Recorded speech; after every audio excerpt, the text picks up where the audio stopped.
자, 민주당 얘기를 좀 해야 될 것 같아요. 네. 민주당 오늘 박강원 원내대표가 네. 당선이 됐습니다. 새 원내대표가 됐는데요. 어떻게 결과 평가하십니까? 좀 아쉬워요. 개인적으로 저는 네. 좀 아쉽고, 네.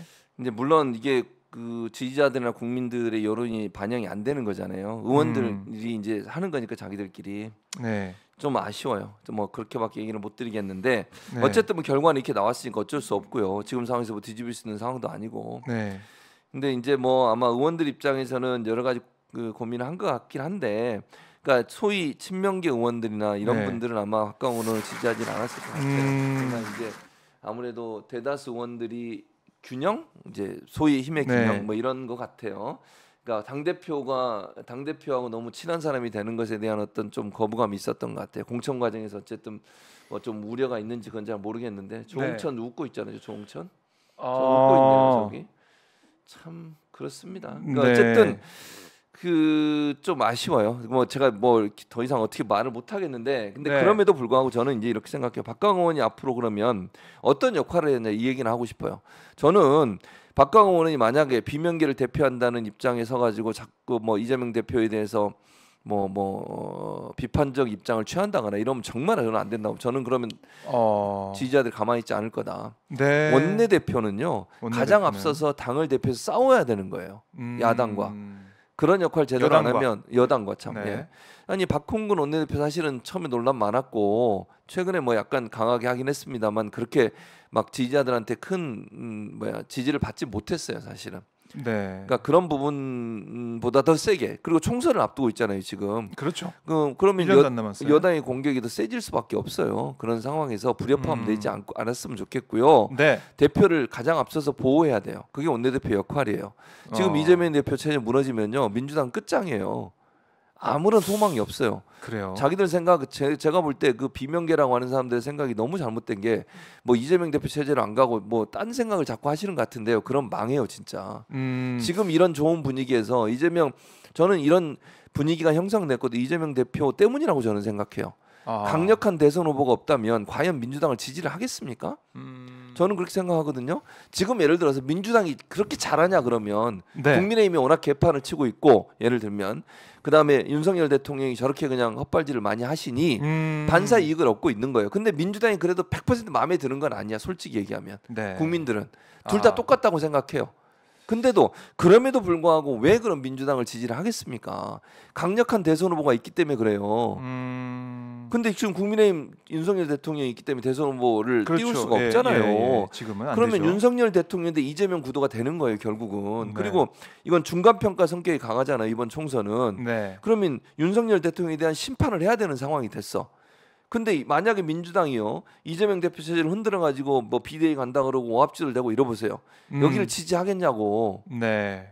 그러면 안 돼요. 그래요. 그래서 저는 일단 박강원 원내대표가 된 거 참 아쉽다. 제가 그 정도까지만 얘기하겠습니다. 그러나 앞으로 이제 된 건 어쩔 수가 없잖아. 이걸 바꿀 수는 없는 거니까. 그렇죠. 박강원 원내대표가 잘해야 된다. 그렇지 않으면 지지자들이 가만히 있지 않을 거예요. 저는 그렇게 보고, 네. 이재명 체제가 공고해져서 이 체제로 가서 지금 분위기로 가면 총선에서 압승할 수 있어요. 이거 흔들지만 않았으면 좋겠어.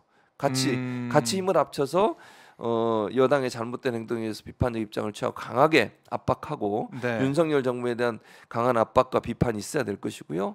그런 과정으로만 간다고 하면 문제가 없을 거다. 그리고 이 박강원 의원을 지지한 이 의원들의 생각 중에 공천에 대한 우려가 있었을 거라고 생각해요 저는. 왜냐하면 지지자들은 사실 판을 갈자는 거거든요. 개혁을 세게 한다고 주장을 하고 있어요. 그러다 보니까 이제 거기에 대한 불안감 때문에 원내대표라도 좀 뭐 비명계를 하자 이런 의도인 것 같아요. 공천을 바라보고 사실은 그렇죠. 이게 반장 선거니까 그러니까 반 학급 네. 친구들이 네. 아니 반장을 잘 뽑아야 우리가 다음에 또 공천 그렇지, 받고 이런 그런 거 아니야? 거죠. 이런 생각을. 근데 그거는 박강원 의원이 그렇게 원정주의로 빠지면 안 돼요. 그럼 큰일 나요 진짜. 민주당이 개혁을 안 하고 국민의힘은 어쨌든 많이 바꿀 거예요. 그게 뭐 어떤 방식이든 저는 이제 검사 출신들이 많이 들어올 거라고 보지만, 네. 그럼 물갈이가 많이 이루어진단 말이죠. 근데 만약 민주당이 물갈이를 안 해보세요. 국민들이 어떻게 보겠어요? 개혁을 안 한다고 봐요 그러면. 지금 국회가 그럼 칭찬받고 있냐고요. 지금 국회의원들이 잘하고 있다고 박수 받고 있어요. 그거 아니잖아요. 그렇지 않죠. 그런 상황에서 옛날 사람들 갖고 또 해요? 그건 아니에요. 그래서 저는 100% 현역 의원들은 다 경선해야 된다. 전략 공천하면 안 되고요. 모두 다 경선으로. 경선. 100%. 이재명 대표를 포함해서. 네. 이재명 대표가 그렇게 선언할 거라고 저는 생각해요. 음. 나도 경선하겠다. 모든 현역 의원은 다 경선 100%. 네. 예외 조항 없이. 그리고 전략 공천 최소화시키고 정말 필요한 사람이 아니면 그렇게 할 필요 없고 네. 그렇게 해서 공정하게 룰을 가지고서 하면 불만 없을 거라고 저는 생각해요. 그게 뭐 비명계 친명계 문제가 아니잖아요. 이거는 네. 시스템적으로 하면 돼. 그러면 저는 의원들의 불만도 없어질 거라고 보기 때문에 그런 아하. 차원에 접근하면 된다고 봐요.